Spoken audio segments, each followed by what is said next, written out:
சூழ்நிலையில் இருக்கும்போது என்னுடைய தகப்பனார் பாஸ்டர் பெஞ்சமின் கரத்தில் என்னை ஒப்படைத்து கையெழுத்து கும்பிட்டு என் மகனை எப்படியாவது காப்பாற்றுன்னு சொல்லி ஒப்பு கொடுத்து சென்றார்கள். ஏனென்றால் நான் அப்படிப்பட்ட ஒரு பயங்கரமான நிலையிலே இருந்து என்னை காப்பாற்றி எனக்கு ஜீவனை கொடுத்து என்னை வாழ வைத்து ஊழியக்காரராக்கி இன்றைக்கு அவர்களுடைய ஆறுதல் கூட்டத்தில் தேவன் செய்து கொடுக்க செய்திருக்கிறார் என்றால் தேவன் மெய்யாகவே பெரியவர். அல்லேலூயா, பெரியவர். ஸ்தோத்திரம். ஒரு வசனத்தை நம்ம வாசிப்போம். 1 தெசலோனிக்கேயர் 4ஆம் அதிகாரம் 13வது வசனத்தை வாசிப்போம். 1 தெசலோனிக்கேயர் 4ஆம் அதிகாரம் 13வது வசனம், பக்கம் 881.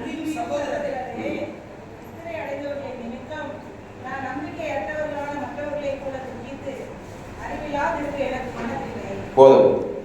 அன்றியும் சகோதரரே, நித்திரை அடைந்தவர்களின் நிமித்தம் நீங்கள் நம்பிக்கையற்றவர்களான மற்றவர்களை போல துக்கித்து போடப்படுகிறது.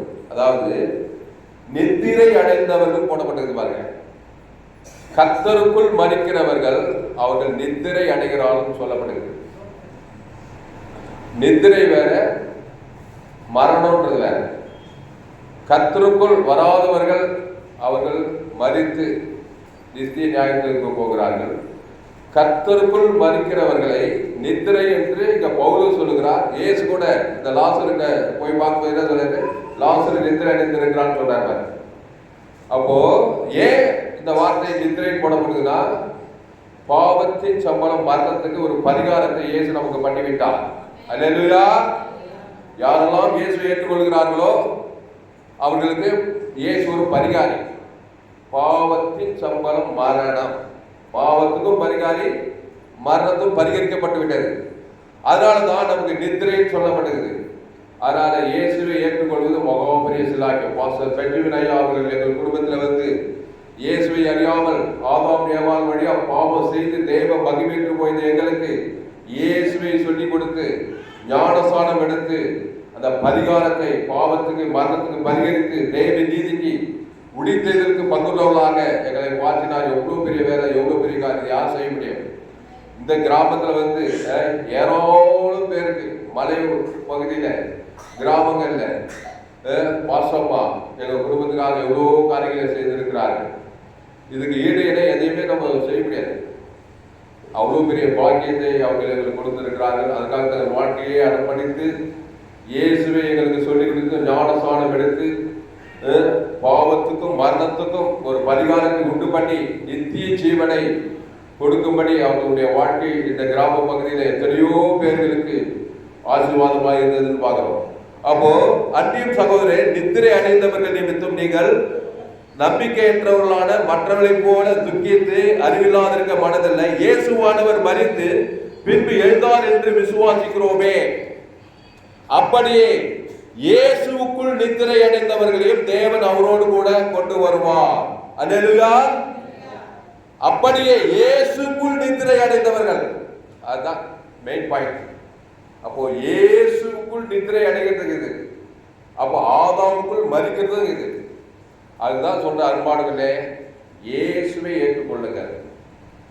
ஏவாள் ஜீவ விருட்சத்தை கனி விட்டுட்டு நன்மை தீமை அறியத்தக்க கனியை புசித்தால் சாகவே செத்தார். இப்போ அதே ஜீவ விருட்சத்தை தான் ஆண்டவராக இயேசு சொன்னார், நானே வழியில் சத்தியமோ ஜீவனமோ இருக்கிறேன். இந்த அப்பத்தை புசித்து நம்ம திருவிருந்தில் அவருடைய சரீரத்தையும் அவர் ரத்தத்தையும் பானம் பண்றோம். என்னை புசிக்கிறவன் என்றென்றைக்கும் மறியாமல் இருப்பான். ஏன்னா அவர் சொன்னார், நானே உடித்தலும் ஜீவன் சொன்னார் பாருங்க. லாசர் கல்லறையில லாசர் இந்த மாதா மரியாதை பேசிட்டே வர்றார். நானே உடித்தலும் ஜீவனமா எனக்கு என்னை விசுவாசிகள் மறித்தாலும் பிழைப்பான். அங்க பாரு, மரணத்துக்கு ஒரு பரிகாரம் பண்ணிக்கிறார் பாருங்க. அல்லேலூயா. எவ்வளவு பெரிய வேலை சிலாக்கி தெரியுமா? அவ்வளவு பெரிய வேலையை பாஸ்டர் பெஞ்சமின் ஐயா அவர்களும் அவர் துணையார் இந்த பகுதியிலே செய்திருக்கிறார்கள். எங்கள் குடும்பத்துக்கு செய்தார்கள், எனக்கு செய்தார்கள். நான் அவருடைய ஊழியத்தை செய்து இன்றைக்கு அநேகருக்கு இந்த உயிர் தெரிஞ்ச இயேசுவை குறித்து பிரசங்கம் பண்ணி கொண்டிருக்கிறேன். அப்போ அப்படியே இயேசுவுக்குள் நித்திரை அடைந்தவர்களையும் தேவன் அவரோடு கூட கொண்டு வருவார். இயேசுக்குள் நித்திரை, 2 நித்திரை இருக்குது, 2 மரணம் இருக்குது. ஆதாமின் மரணம். இயேசு எனக்கு வேணாப்பா, எனக்கு பணம் இருக்குது, பணம் இருக்குது, எல்லாம் இருக்குது, இயேசு எனக்கு வேணவே வேணாம் காட்டுறாங்க. இயேசு ஒரு ஓமை சொன்னார், லாசரு ஏழை ஐஸ்வர்யவான லாசரும் மறிச்சாங்களாம். அதான் லாசர் லத்தாம்பர உடைத்தி இயேசுவே வேணான்னு வாய்ந்தவர் நேரம் பாதாளத்துக்கு போய் ஒரு சொட்டு தண்ணிக்க இன்னைக்கு வரைக்கும் ஜெபம் பண்ணிக்கிறான். ஒரு ஊழியக்காரர் சொன்னார், 2000 வருஷமா ஜெபம் பண்ணி உன்னைக்கு ஒரு அக்னியில ஏன்னா இயேசுவே வேணாம் புறக்கணிச்சுட்டான். ஆதாம் படியா பிறந்தவன் இயேசுவை புறக்கணித்ததுனால அவன் மரணம் பண்ணி பாதாளத்துக்கு போனான்னு சொல்லப்படுது. அந்த லாசர் இருக்கிறான் பாரு, அவன் வாசல் வீட்டு வாசல்ல அவன் இயேசுவை எடுத்து போட்டானா. சோதரம் நேரம் ஆபிரகாம் படியில இலைப்பாறுல போய் இருந்தான்னு சொல்லப்படுது. அதனால இப்படிப்பட்ட ஊழியத்தை தான் இங்க பாசையாவர்கள் பாசமாவர்கள் நம்ம மத்தியில வந்து செய்து அநேகரை அந்த நித்திய ஆக்கினை அந்த மரணத்துக்கு நம்ம விடுவித்து தப்பித்திருக்கிறார். அதனால நீங்க மற்றவர்களை போல துக்கிக்க வேண்டாம் அப்படின்னு சொல்றார் பவுல். அப்புறம் கர்த்தருடைய வார்த்தையை முன்னிட்டு நாங்கள் உங்களுக்கு சொல்லுகிறதாவது, கர்த்தருடைய வருகை மட்டும் உயிரோடு இருக்கும் நாம் நித்திரை அடைந்தவர்களுக்கு முந்திக் கொள்வதில்லை. ஏனெனில் கர்த்தர் தாமே ஆரவாரத்தோடும் பிரதான தூதருடைய சத்தத்தோடும் தேவ எக்காலத்தோடும் வானத்திலிருந்து இறங்கி வருவார். அப்பொழுது கிறிஸ்துவுக்குள் மரித்தவர்கள் முதலாவது எழுந்திருப்பார். இங்க பாருங்க, கிறிஸ்துவுக்குள் மரித்தவர்கள் அவன் 2 முறை கிறிஸ்துவுக்குள் மரித்தவர்கள் நித்திரை, அதுக்கு பேரு. ஆதாமுக்குள் மரிக்கிறவர் அந்த லாசரு எது ஐஸ்வர்யமா அந்த லூக்கா 17 சொல்றாரு பாருங்க, எவ்வளவு கோடி கோடியா பணம் இருக்குது, கிறிஸ்துக்குள்ள மறிக்கல. ஆதாமுக்குள்ள வாய்ந்து கோடி கோடியா பணம் சம்பாதிச்சு நல்ல ஆண்டு அனுபவிச்சு கிறிஸ்துவ புறக்கணிச்சுட்டு பாவத்தின் சம்பளம் மரணத்திலே போய் அக்கினியிலே வந்து நிகழ்ச்சி வேதனை பண்ணுகிறான். இடையில இயேசுவை சந்திக்கிறவர்கள், அதனால்தான் சுவிசேஷம் உலகத்துக்கு போய் சகல ஜாதிகளுக்கும் சுவிசேஷத்தை பிரசங்கம் பண்ணு. சுவிசேஷம் என்னது? மத்திய மார்க் 1 ஆண்டவராக இயேசு கிறிஸ்துவை பற்றி சுவிசேஷத்தின் ஆரம்பம். இயேசு தான் சுவிசேஷம். இயேசு கிறிஸ்துவாமட்ட வாக்கு ஜீவ வார்த்தை, ஜீவ விருத்தத்து கனி, நன்மை தெய்வ அறியத்தக்க கனியை புஷ்பிக்கும் நாளில அது துச்செய்தி. ஏவாள் பறிமுட்டா, ஆதாமுக்கு கொடுத்து உலகுள்ள மரணத்தை பறிமுட்டா ஆதாம் ஏவாள். இயேசு குறுக்கிட்டு அந்த பாவத்துக்கு மரணத்துக்கு பரிகாரம் பண்ணி நம்மை கிறிஸ்துவுக்குள் மறிக்கும்படி அருமையான தாயாரியம் பாசையா அவர்களே இந்த கிராமத்துல இருந்து அவ்வளவு பெரிய வேலையை செய்திருக்கிறாங்க, அவ்வளவு பெரிய ஊழியத்தை செய்திருக்கிறார்கள். அதனால நம்ம சந்தோஷப்பட்டு கலிகுற வேண்டும். கிறிஸ்துவுக்குள் மறித்திருக்கிறார்கள், கிறிஸ்துவுக்கு ஊழியம் செய்திருக்கிறார்கள். அநேக ஆத்மாக்களுக்கு அவர்கள் சத்தியத்தை சொல்லி ஞானசானுக்கு நேராக இந்த கிராமத்தில் கடினமான இந்த ஜனங்கள் மத்தியில வந்து ஊழியம் செய்திருக்கிறார்கள். எங்கள் குடும்பத்துக்கு ஊழியம் செய்தார்கள். நிறைய சொல்ல வேண்டியது. வாஸ்தவமாக நான் இயேசுவை அறியாத ஒரு பின்னணியிலிருந்து வந்தவன். பயங்கரமான சூழ்நிலையில வியாதிப்பட்டு சிஎம்சி ஹாஸ்பிட்டல் இருக்கும்போது எங்க அப்பா வியாபாரம்லாம் பண்ணி நஷ்டமாகி குடும்பமே நரக வேலையில் இருந்த அப்படிப்பட்ட நிலை தான் மாசம் பெற்றவனை எங்க அப்பா சந்தித்தார். அதுக்கப்புறம் அவர் எனக்கு மட்டும்தான் சத்தியத்தில் நடந்தாரு.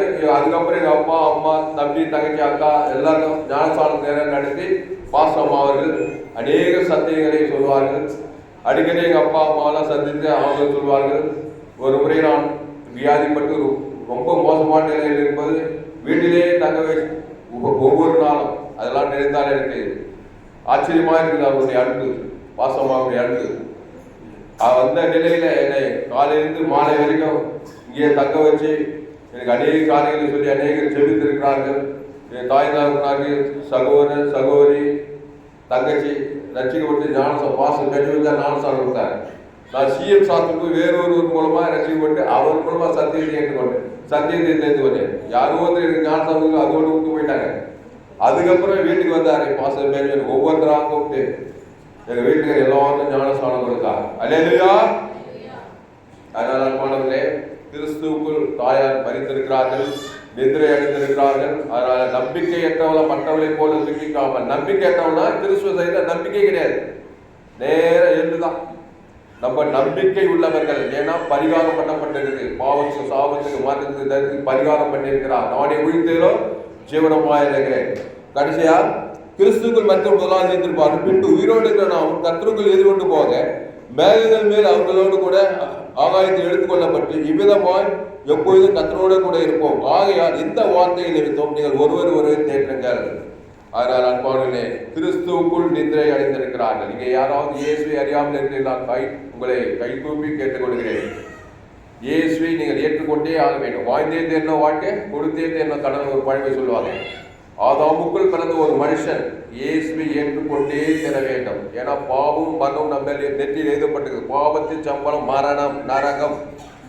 அதுக்கு பரிகாரம் தான் இயேசு ஜீவ ரத்தத்தை சிந்தி. இயேசு ரத்தம் சகல பாவங்களை நீக்கி சுத்திகரிக்கும். பாவத்திலிருந்து மரணம் வரைக்கும் நீக்கி சுத்திகரித்து நமக்கு நித்திய ஜீவனை கொடுத்திருக்குது. அந்த ஜீவ வார்த்தை, அதை நாடிய வடிவ சத்திய ஜீவனமாக அந்த ஜீவ வார்த்தையை ஏற்றுக்கொள்ளுங்கள். பாஸ்டர் பெஞ்சமின் ஐயா அவர்களும் பாஸ்டர் அவர்களும் இயேசுவை ஏற்றுக்கொண்டது மாத்திரமல்ல, இந்த கடினமான இடத்துல இயேசுவை ஏற்றுக்கொள்ளும்படி அநேக சுவிசேஷத்தை அறிவித்து சபையை சாமித்து மலைவாய் ஜனங்களுக்கெல்லாம் அவர் ஊழியர் செய்திருக்கோம். அவரோடு கூட நாங்களும் ஊழியர் செய்திருக்கோம். இன்றைக்கு எங்கள் குடும்பம், எங்கள் தம்பி, தங்கச்சி, அக்கா தான் எல்லாம் கல்யாணம் நல்ல நிலையில் இருக்கிறாங்க, ஆசீர்வாதமாக இருக்கிறாங்க. எங்கள் அப்பா அம்மா இன்னும் இருக்கிறாங்க. ரொம்ப சந்தோஷம். எங்கள் குடும்பத்தில் இயேசுவே தான் எங்கள் குடும்பம் எல்லாருமே மண்ணோடு மண்ணாக போயிட்டு இருக்கோம். இப்படி அநேக காரியங்களை அவர்கள் செய்து அநேக ஆசீர்வாதமாக இருந்து கர்த்தருக்குள் நித்திரை அடைந்திருக்கிறார்கள். அல்லேலூயா, அல்லேலூயா. ஆனால் எங்கள் குடும்பத்தை வாழ வைத்து எங்கள் குடும்பத்துக்கு ஊழியக்காரனை ஆக்கி அநேக என்னை ஆசீர்வாதமாக வைத்திருக்கிறார். இடையில கூட மாசமாக மூலமாக சில்ட்ரன் ஹோமில் போய் ஊழியர் செய்ய முடியும். அவங்க தான் எனக்கு அவருடைய மருமக ஏதல் கொண்டு கூட பேசி அந்த இடத்துல ஊழியர் செய்யக்கூடிய வாய்ப்பு கொடுத்தார்கள். அந்த இடத்துல போய் சிறு பிள்ளைகள் ஏராளம் இன்னைக்கு கூட அங்கே தான் ஊழியர் செய்ய நாத்திகமே. இப்படி அநேக காரியங்கள் உதவியாக அநேக நன்மைகள் ஏராளம் இருக்கிறது. நமக்கு நேரமில்லை. அதனால அவர்களுடைய பிள்ளைகளுக்காகவும் அவர்கள் மருமக பிள்ளை பேர பிள்ளைக்காக நன்றி உள்ளவர்களாக இருக்கிறேன். வாழ்நாள் எல்லாம் அவர்களுக்காக ஜெபிக்கவும் அவர் குடும்பத்தில் அவர்கள் ஆதரவாக இருக்கவும் என் வாழ்க்கையை என் ஊழியத்தை எல்லாத்தையும் அவங்க ஆசிரியத்துக்கு ஜெபிக்கவும் நான் ஒப்பு கொடுக்கிறேன். அதனால தைரியமாக நித்திரை அடைந்தவர்களுக்கும் அறிவில்லாத இருக்க அறிவில்லாமல் இருக்கக்கூடாது. அவங்க நித்திரையாக இருக்கிறார்கள். கிறிஸ்துவுக்குள் நித்திரை எழுப்பலாம், தூங்குறவர்கள் எழுப்பிடலாம். அல்லேலூயா. ஏன்னா மரணத்துக்கு ஒரு பரிகாரம் பண்ணிட்டு போய்க்கிறாங்க. இயேசுவின் ரத்தம் நானே நல்ல மேய்ப்பு ஜனங்களுக்காக ஜீவனையே கொடுக்கிறான். அந்த ஜீவனில் பாவத்திலிருந்து மரணம் பரிகரிக்கப்பட்டு அவங்க நித்திரை அடைந்திருக்கிறாங்க. அவங்களை ஒரு நாள் போய் சந்திக்கணும். நாமளும் அவரோடு கூட அவர் சாட்சியின்படி வாழ்ந்து அவரோடு கூட இருந்து நாம் ஒரு நாள் அவரை சந்திப்போம் என்கிற ஆறுதல் வார்த்தையோடு கூட சொல்லி உங்களை ஆசீர்வதித்து நீங்களும் அவர்களுடைய சாட்சியை பாசமாக அவர்கள் இந்த கிராம பகுதியில் எப்படி ஊழியர் செய்து கத்திரக்காய் சாட்சி கடைசி வரைக்கும் எப்படி சாட்சியாக இருந்தால் அதுபோல நாமும் கடைசி வரையும் ஆண்டவர் கேட்டு சாட்சியாக இருந்து அவருடைய வழியிலே நாம் நடந்த அநேக ஆத்மாக்களை ஆதாயம் பண்ணுவோம். கர்த்தர் உங்களை ஆசீர்வதிப்பார். Hallelujah.